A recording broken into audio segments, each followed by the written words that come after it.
Alright guys, and welcome to episode number 5 of the Road to Glory. As you can see, we are on the full game now. We're no longer on EA Access, and that is very, very exciting. I'm excited to have the game. I got it tonight around 9 o'clock from GameStop. That's where I ordered it from. Now, I did screw up a little bit. I accidentally ordered the wrong edition. I thought I was ordering the Ultimate Edition when I went into the GameStop to pre-order and put my pre-order on, but it turns out I only ordered the Ultimate Edition. So, or the Champions Edition. But the good thing is I get Virgil van Dijk on the copy, as you can see there, Virgil van Dijk. He's pretty cool. I like having him on the copy better than Zidane.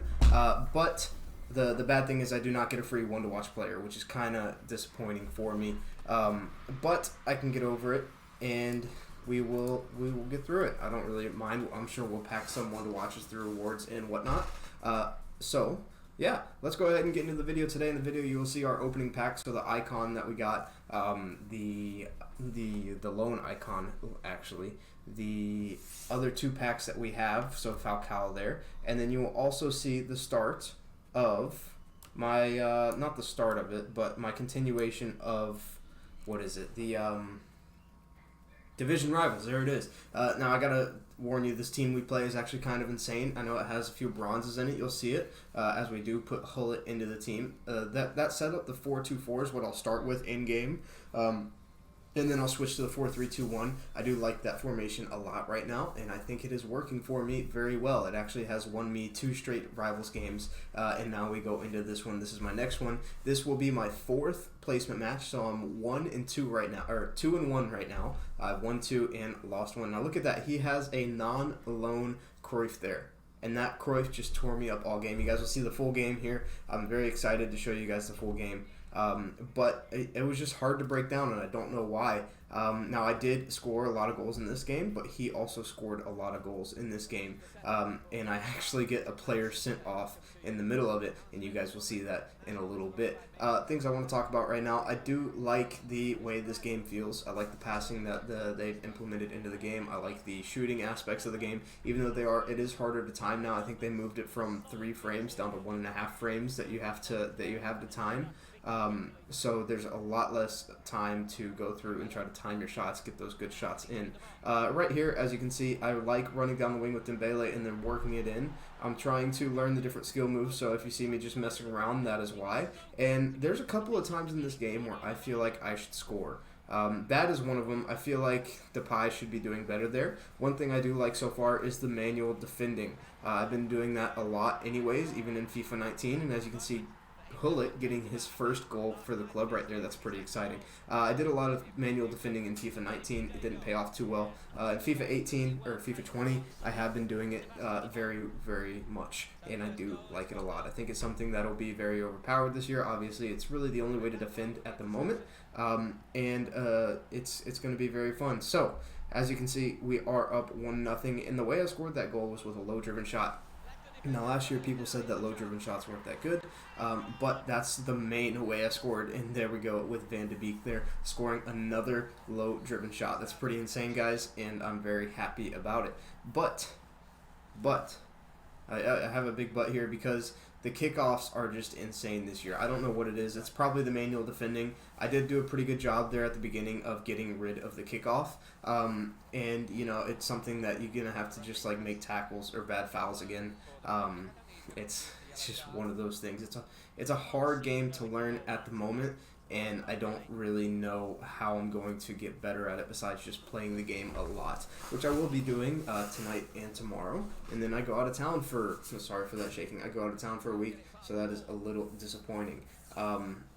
The good thing about this is I will be able to learn the game rather quickly, and my team is very good right now. I like Depay, I like Promes, I like Dembele. My midfield is good with Aouar and Vidal. Even though this is the first game I actually used Vidal in, I had used, who was it? What was his name? Not Nzonzi, but the French CDM from the league, La Liga. That's the one that it is. What's his name? Coquelin. So the former Arsenal guy there. I do use Coquelin. I have used him. When I get a Kim style put on Vidal, he will feel a lot better. He felt very heavy and very clunky this game, but he was a tank. And the way I have him set up is in the 4-2-3, in the 4-3-1-2. 4-3-2-1. There we go. It took me 4 formations, but I got it. 4-3-2-1 in the 4-3-3, and in the, what's the other one that I use? The 4-1-2-1-2. He's on stay back while attacking. With his high work rates, it's not too bad, but a couple of times this game you will see him up the field that in places that I don't want him. One of the things I have noticed while playing through EA Access and other things is that people love to watch their goals. I don't know why. It's a little annoying. They love to watch the full celebrations, the replays, everything like that. I skip all mine just because I just don't want to take that time out of my day. It's an extra 30 seconds that I just don't need. And when you score as many goals as we did this game, that can be like, what is that? An extra 300 seconds, which is about 5 minutes. And why do you want to spend an extra 5 minutes in a game when you don't need to be in there? Other things I like about this game is the dribbling. Dribbling with Ousmane Dembele is just insane. Obviously, 5-star, 5-star. And if I pull up his stats here, all right, Footbin, and his price range actually just got updated. He's like 55K right now. Let's see, Dembele. There he is. So with 87 dribbling, he's got great agility, great balance. He's just an insane card, and this is something that's going to happen a lot. Sorry, I wasn't looking at the screen. But now I am. The rebounds like that are going to happen a lot in this game because the keepers just decide not to catch the ball sometimes, which isn't a big deal because on a shot like that, I do expect even like Allison or De Gea or Navas, Keylor Navas, to parry the ball in that situation. But I expect him to parry it in a little bit better of an area. Now, Celestin being a 84 rated card, I might not expect him to parry it into the best of areas like that, but I expect him to do a little bit better than that. He is a professional goalkeeper, and he's been doing it his whole life. You know, I expect him to at least put it out to where the player won't be, to have that awareness. But it is what it is. Now, 2 things that are very overpowered that I do a lot in this game are the heel-to-heel click, the lateral heel-to-heel click. So it's the Ronaldinho chop is, I believe, what not R9. Yeah, R9 Rye is calling it. And also the drag back sombrero. You saw me messing around there a few minutes ago in the game with the drag back sombrero. It's the one where you drag it back and then you flick it up.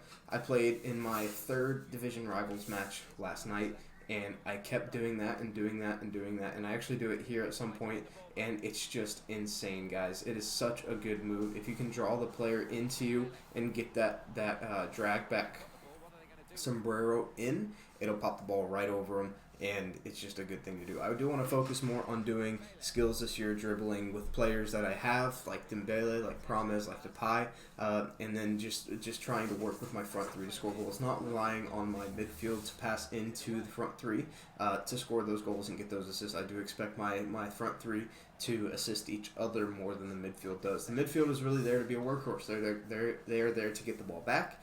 They're there to, just really, really help out the defense so that I can have basically 7 players in defense. Now, my outside mids, they stay on a balanced attacking style. They don't stay back while attacking. They don't get forward or anything like that.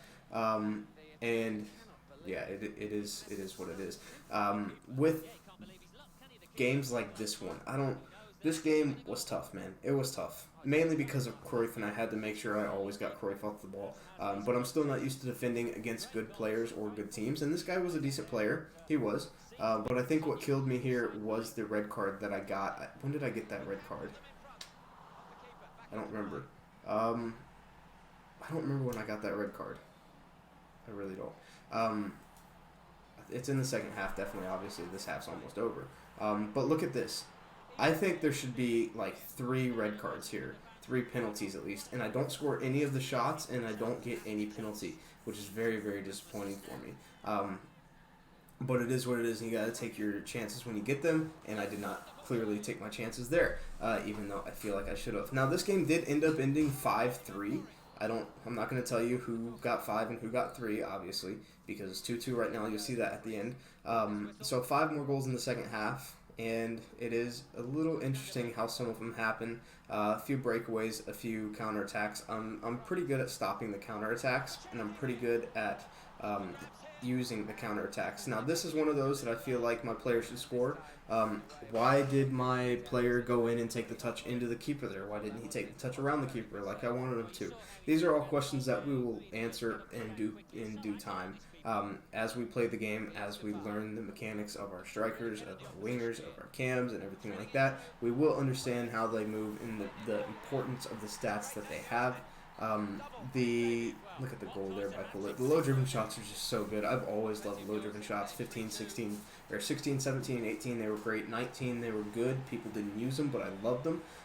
And now they're still amazing. You can score from outside the box. You can score from inside the box. You can score finesses with them. They're just very hard to do sometimes in the situation. You just got to really, really think about it. As you can see, we are up 3-2 here. 3-2. So that is exciting. When I was up 2-0, I was like, all right, I feel good, but it is early in the game.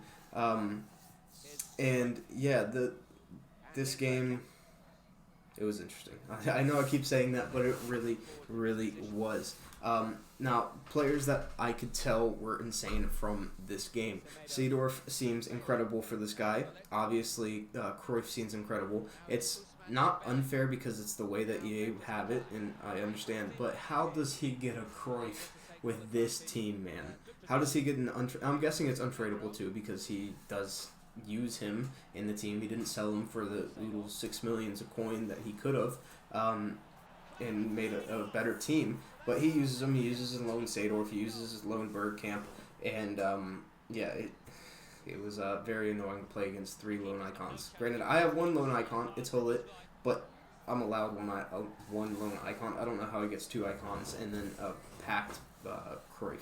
It's very interesting, but it is what it is. Other players, I could tell were insane. Were Promise. He was always in good positions. Obviously, Gullit, he's just the 5-star weak foot is just so good for him. He's tall. He won almost, I think, every single header. He won every single header, which was great. And Dembele is just amazing. Vidal seems very good. He's a tank in the midfield. He feels like he could go a long way. The 67 pace, I will need to boost that a little bit. Maybe slap a shadow on him if I ever get one. I think they're like, how much are they right now? If I go on and check shadow cards, because I know I don't have one. They are, where are we at here? Transfer market, consumables, Kim Styles, and Shadow. They are about, yeah, they're already up to 4K, dude. That's crazy. So I will put a Shadow on him in due course. Oh, this is my red card. In previous years, the reason I slid in there is because in previous years you wouldn't get a red card for that challenge. Look at that, they're 3.8 thousand coins, which isn't too bad, but for a Kim style, it is a little bit. I don't think I should get a red card there. I know I go in a little bit late, but in previous years, you don't get a red card for that. I mean, I can't control how hard I slide tackle in. I can just control the fact that I slide tackle. A regular slide tackle won't gain a red card there, but it's like he went in studs up, and it was what it was. So we have to play about 35 minutes of this game, about 25 minutes of this game with a red card, and it was a little challenging. I did still have a little bit of attacking prowess in the game, and I probably made the substitute that I needed to make a little too late. What I did end up doing is I pulled off my left back, and who is that? It is Van Aanholt. And I put on Inform Aurier, which I didn't tell you guys about. So what I did is on the web app today, I did 4 2-player packs. In those 4 2-player packs, in the very first one, I got Inform Aurier. He's insane. He's going to be in my team for almost ever, basically. I don't want to ever trade him in unless it like slips my mind a little bit. But he's a great card, 92 rated, obviously. Or an 82 rated as an Inform early days. That's great to have. I then packed Lenglet, and that's who you see in the team now, untradeable. So now he's in my team, and he was very, very good for me. He's a lot better than Paulista, who I was using before. And I'm also using, and I also packed in Isco, who's my first walkout, and I didn't even get to see it on the regular game, but whatever, it happens. So Aurier does come on in that midfield role for me in the box-to-box style of player, and I think that made my midfield a little bit unbalanced with Gullit in the right center mid and Aurier in the left center mid. Because Gullit's a high, Aurier is a high medium, I believe, and there you can see me changing that into that there. Okay. There is one play on here that I feel like I got robbed a little bit. I think it's, so as you can tell, he wins because he's up 4-3 and the game ended 5-3. At the end here, when he scores his last goal, I want you to really pay attention to that because it is something that annoyed me a lot, and when he does go on to score it, I'll point it out as well. As far as the game goes, it feels good. It's just a little slow right now, but I think that's because we're using regular gold players, gold rares, gold commons, the things that you're using. When you do end up getting those fast defenders, like a Virgil van Dijk, like a, who else is fast? Varane, like a Joe Gomez, things like that, you will feel a little bit better in the defensive regions. But I think that 75 pace, 76 pace is more than enough for defenders at the moment. I do believe that this is where he scores his goal. We got Gullit on the ball here, playing it into Dembele, who passes it all the way back. And what is my team doing there? Like, what is it doing there, honestly? Why are you leaving the ball? Why is it switching me onto Promise and then going in and getting the ball taken away? And then why don't I get a foul on the edge of the box? As you can see here, he'll get a foul on the edge of the box. Let's see. Because I do foul him. I know that for sure. And he goes on and scores off of this. So there's that. So they stop the play and they go give his, whoever that is, a yellow card. His Olivas. They give him a yellow card, and look at the position it's at. Like, I paused there because I wanted the free kick on the edge of the box to give me a chance to score. And it's very annoying that they didn't give me that ball. Like, can I put it away? Sure. But do I want to? Because no. Like, once I lose the chance, EA, I should be able to get that chance back because it is an advantage. That's something that's a little bit wrong with the game. But I can't slay them too hard. I do like the game a lot. A lot of people like the game a lot. And if you haven't done this yet, you should go and do it. Go onto your pass receiver lock, change it to early. This will allow the passes to be passed to where you want it to be passed originally. What I've seen is people going for a pass, they aim to the left, and then it locks onto a player, and then as they connect with the ball, another player becomes open, and that's when it passes like way off to the right. We don't want that. We want to pass it to where we originally want to pass it to because that pass is still open, and it is a good thing to do. This guy's last goal, I believe he scores with Cruyff. He just absolutely tears me up with the 5-star skills of Cruyff, and it's annoying that I had to play against him in my 4th freaking division rival game, and there is the goal there from Cruyff. But we will come up against those players eventually. Hopefully I can get put into like a better ranking than like Division 6 or 7. Maybe I can get into like Division 5 because I have won 2 and lost 2. Maybe I will go and win 3 and lose 3. But that'll go ahead and be the end of the video, guys. I hope you guys enjoyed. Thank you for watching. If you did like the video, leave a like, leave a comment, subscribe if you have not already, and I will see you guys next time. Peace.